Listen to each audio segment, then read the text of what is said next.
Lai izskaidrotu, kas ir sociāla aprūpe un sociālās aprūpes pakalpojumi, ir jāsāk ar to, ka aprūpe var sadalīt divās daļās. Tā ir aprūpe, ko veic tuvinieki vai ģimenes locekļi, un attiecīgi sociālās aprūpes pakalpojumi tie ir tie pakalpojumi, kurus veic organizācijas, kas algo profesionālus darbiniekus aprūpes pienākumu veikšanai.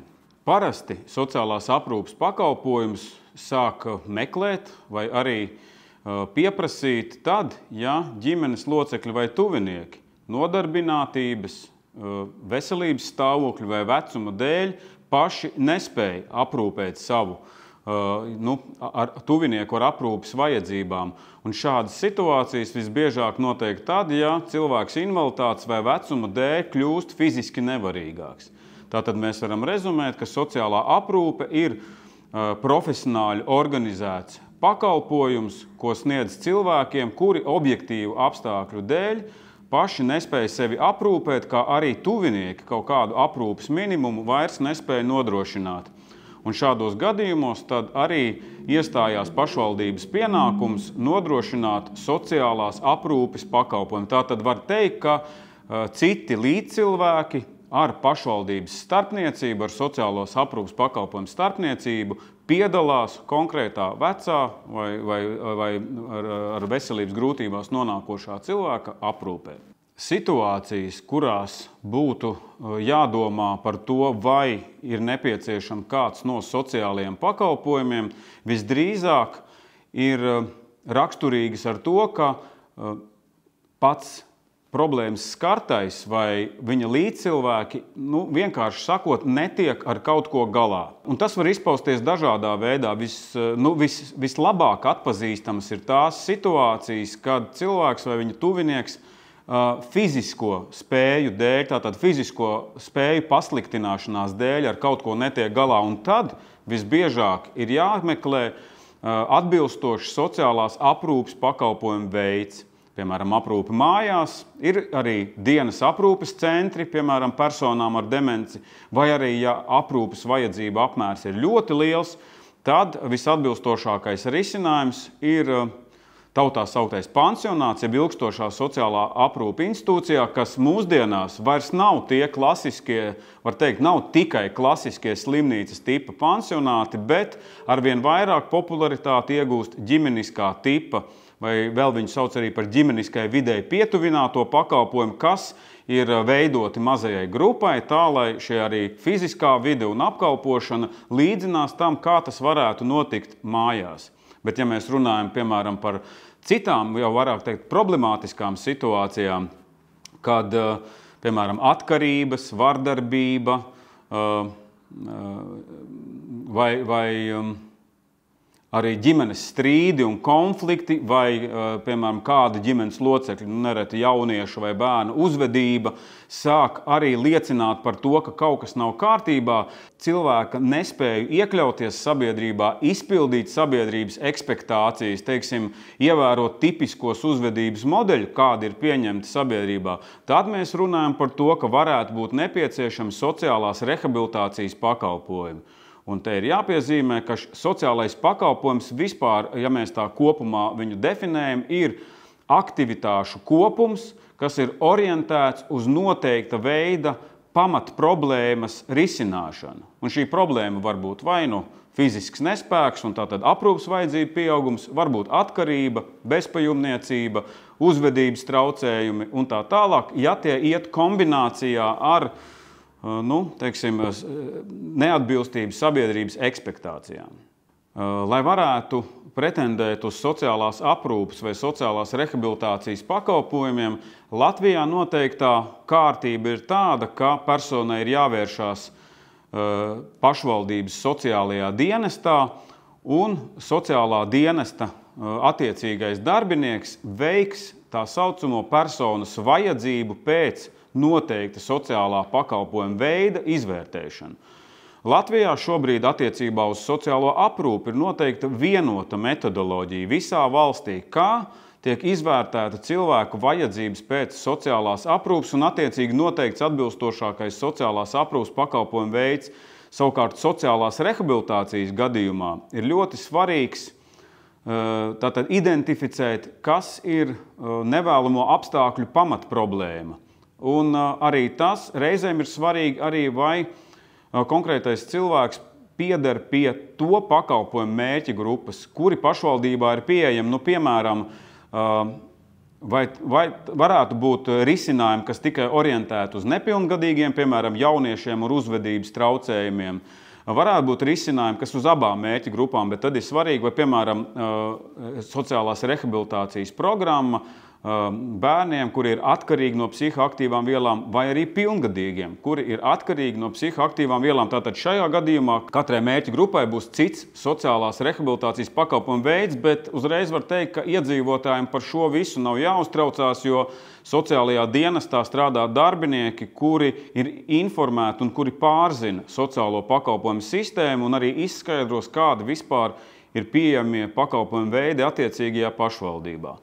Un mēs kopumā varam teikt arī to, ka ja cilvēks jūt, ka ar kaut kādu situāciju viņš netiek galā, tad šādi cilvēki var arī vērsties sociālajā dienestā pie sociālā darbinieka uz konsultāciju. Respektīvi, ir vēl viens tāds kā starposms, pirms iet un pieprasīt kādu risinājumu, konsultēties, izstāstīt savu situāciju un varētu teikt tā, ka saņemt izskaidrojumu, kādi vispār ir iespējamie risinājumi varianti, tādu kā noorientēšana. Katrā gadījumā iedzīvotājs es aicinātu atcerēties nosaukumu iestādei pašvaldības sociālais dienests, jo šī ir iestāde, kuras uzdevums ir izvērtējot iedzīvotāju vajadzības un sociālo situāciju, pieņemt lēmumu par atbilstošāko sociālā pakalpojuma veidu. Tas nozīmē, ka šī ir centrālā iestāde, kurā ir jāvēršās, ja ir nepieciešama sociālā palīdzība vai sociālie pakalpojumi. Un savā ziņā tas ir ļoti ērti, jo nav vairākas iestādes ar līdzīgu kompetenci. Tātad atcerieties pašvaldības sociālais dienests, kurā ir jāvēršās arī gan aprūpes, gan arī sociālās rehabilitācijas vajadzību gadījumā. Lai saņemtu sociālos pakalpojumus, ir svarīgi saprast objektīvās vajadzības jēdzienu, jo ja reiz sociālie pakalpojumi ir pašvaldības no nodokļu maksātāja naudas organizēts atbalsta veids, tad iedzīvotājiem ir jārēķinās, ka sociālā dienesta darbinieki vērtēs vajadzību objektīvo raksturu. Nu, piemēram, tas nozīmē to, ka mēs salīdzināsim cilvēka paša izjūtas par to, ko viņš nevar, ar ko netiek galā, ar iespējamiem pierādījumiem par to, kas arī liecina par šo objektīvo situāciju. Tātad cilvēkam ir jārēķinās, ka viņu iztaujās un pārbaudīs viņa paša sniegtās ziņas. Nu, piemēram, aprūpes gadījumā tas noteikti būs tāda kā anketas tipa iztaujāšana pa vairākiem kritērijiem, kur arī varētu lūgt veikt noteiktas darbības, kas, teiksim, fiziskas darbības, kas parāda kādas aktivitātes nespēju veikt. Bet tāpatās arī aprūpes gadījumā gandrīz vienmēr ir nepieciešama ģimenes ārsta izsniegta izziņa par personas veselības stāvokli, par iespējamām kontraindikācijām vai viņa neesamības saņemt sociālo pakalpojumu. Tā kā cilvēkiem jābūt gataviem, ka sociālais dienests jautās pēc ģimenes ārsta izziņas par personas veselības stāvokli, jo to pieprasa ministra kabineta noteikumi. Tāpat arī noteiktu sociālo pakalpojumu gadījumā varbūt prasība pēc citu speciālistu sniegt atzinu. Nu, piemēram, ja ir aizdomas par vardarbību ģimenē, par vardarbību pret bērnu vai attiecīgi ir nepieciešams psihologa vai sociālā darbinieka, kas ir atbilstoši apmācīti ar speciālu programmu, izvērtējums un atzinums. Jāsaka tā, ka tādu vienotu dokumentu uzskaitījumu vai vienotu pierādījumu uzskaitījumu pilnīgi visiem sociālo pakalpojumu veidiem ir grūti nosaukt, bet ir jāsaprot, ka sociālā dienesta uzdevums ir izvērtēt konkrēto apstākļu objektivitāti, to objektīvo raksturu, protams, arī ņemot vērā paša cilvēka sniegto informāciju. Rīgas pašvaldībā, neizvērtējot ģimenes vai mājsaimniecības materiālo situāciju, tiek sniegti vairāki pakalpojumi. Viens no šādiem pakalpojumiem ir dienas aprūpes centrs bērniem, personām ar demenci un arī personām ar garīga rakstura traucējumiem. Rīgas pašvaldībā mēs uzskatām, ka šie ir tie pakalpojumi, kuri nedrīkst būt atkarīgi no tā, cik ienākumi ir ģimenei, jo tā pamatproblēma, ko mēs palīdzam tuviniekiem risināt un arī klientiem, ir diezgan naudas ietilpīga, kā arī, ja cilvēki, kuriem vajag šos pakalpojumus, piemēram, bērnam, kuram ir kaut kādas grūtības skolā vai attiecību problēmas, vai personai demenci, kura ir jāpieskata un kurai ir jāorganizē kvalitatīvs brīvais laiks un aktivitātes, kā arī personām garīga rakstura traucējumiem, ja mēs to nenodrošinātu bez maksas, tad sanāktu, ka tuviniekiem būtu ļoti liels finansiāls sloks, un te nevarētu teikt, ka tas būtu tikai trūcīgiem cilvēkiem. Tāpēc es uzskatu, ka ir zināma loģika, ka dienas aprūpes centra pakalpojumi Rīgā ģimenēm ir bez maksas. Tāpat arī otra tāda pakalpojumu grupa, kur netiek prasīts ienākumu un materiālā stāvokļa izvērtējums ģimenei, ir pakalpojumi bērniem ar funkcionāliem traucējumiem. Jo šeit valda tieši tie paši apsvērumi. Efekts no šiem pakalpojumiem, iecerētais efekts no šiem pakalpojumiem ir tāds, ka vecāki spēj vairāk laika veltīt tādām jautājumiem kā nodarbinātība, arī savu citu bērnu audzināšana, un šie sociālās aprūpes un sociālās rehabilitācijas pakalpojumi bērniem ar invaliditāti rada būtisku ieguldījumu bērnu fiziskajā un psihoemocionālajā attīstībā. Rīgā saskaņā ar Rīgas domas apstiprinātajiem saistošiem noteikumiem tiek piedāvāti 27 sociālo pakalpojumu veidi, kuri pēc tam vēl sadalās arī sīkāk pa mērķu grupām. Bet mēs varam teikt, ka Rīgā tiek nodrošināti 27 sociālo pakalpojumu veidi. Kā viņi iedalās? Iedalījumi, ko varētu teikt kā tādu vienkāršāko, ir tāds, ka mums ir sociālās aprūpes pakalpojumi dzīvesvietā. Tas nozīmē tie aprūpes risinājumi, kas neprasa cilvēkam pārcelties uz citu dzīvesvietu. To var saņemt vai nu pie sevis mājās, kā aprūpe mājās, vai arī dienas centrā, tas ir tuvu dzīves vietai, tātad, kad cilvēks atgriežas pa nakti, paliek pie sevis mājās. Vai arī otrs veids sociālā aprūpē ir sociālās aprūpes pakalpojumi institūcijā. Un šis jau ir risinājums, ka cilvēkam ir jāpārceļās, tātad viņa aprūpes vajadzība lielums ir tik liels, ka viņam ir vai uz laiku, vai patstāvīgi jāpārceļās uz citu dzīves vietu. Un tie tipiskākais risinājums tas ir tas, ko tautas valodā sauc pansionāts, jeb ilgstošā sociālā aprūpe institūcijā.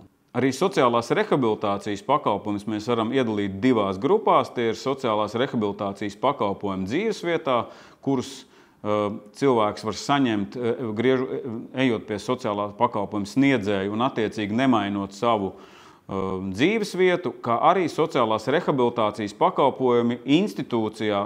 Tas ir līdzīgi kā ar iepriekš minētajā gadījumā, arī tad ir jāpārceļās uz noteiktu laiku, uz citu dzīvesvietu.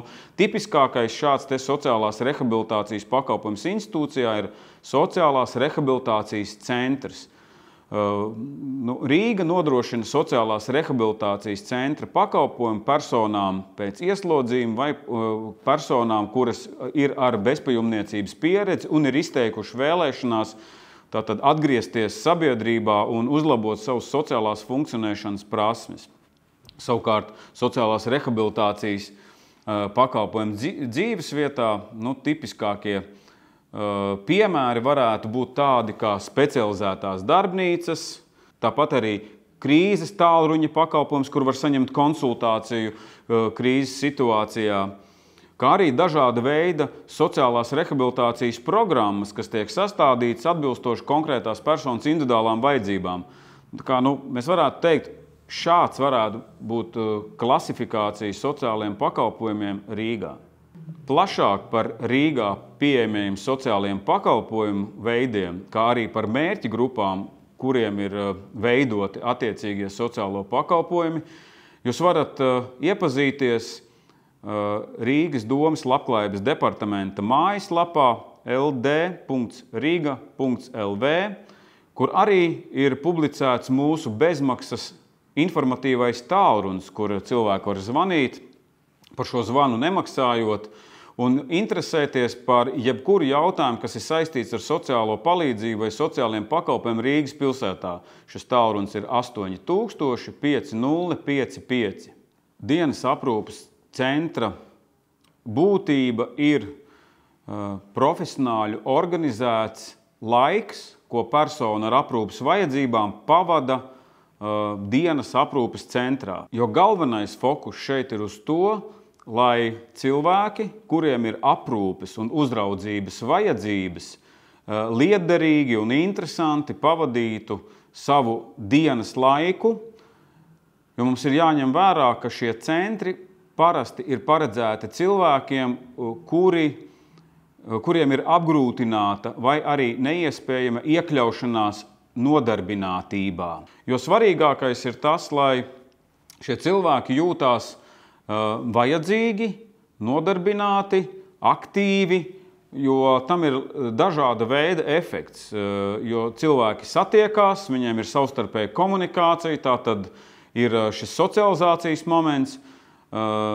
Cilvēki ir starp citiem sabiedrības locekļiem, jo dodoties uz dienas aprūpes centru, tāpat arī dienas centra aktivitātes nereti notiek arī publiskajā ārtelpā. Un rezultātā mēs iegūstam to, ka tuvinieki šajā laikā ir droši par to, ka viņu aprūpējamais tuvinieks būs pieskatīts, uzraudzīts, viņš būs nodarbināts, nesēdēs dīkā. Dienas aprūpes centrā klienti iegūst arī ikdienas, arī mājās nepieciešamās prasmes, tāpat arī kā sadarboties ar citiem cilvēkiem. Ja cilvēks nonāk krīzes situācijā, kas ir negaidīts, ļoti bieži vien ar dažāda veida zaudējumiem saistīts laiks, periods cilvēka dzīvē, tad psiholoģiskais atbalsts ir viena no pirmajām akūtajām nepieciešamībām.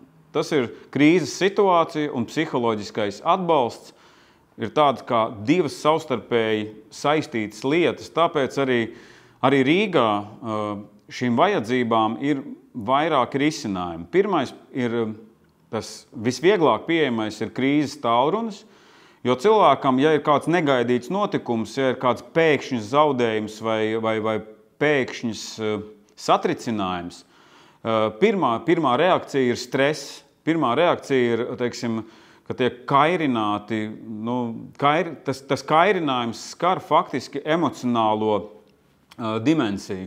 Un līdz ar to ir saprotams, ka pirmais uzdevums jebkuram sociālam pakalpojumam, kad viņš strādā ar klientu krīzē, ir nostabilizēt emocionālo to stāvokli, sniegt psiholoģisku palīdzību.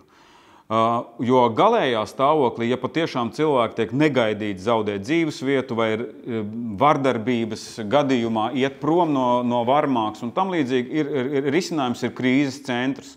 Rīgā ir 3 krīzes centri, un viens no tiem ir, kas ir uz bērniem, bet pārējie ir uz ģimenēm ar bērniem.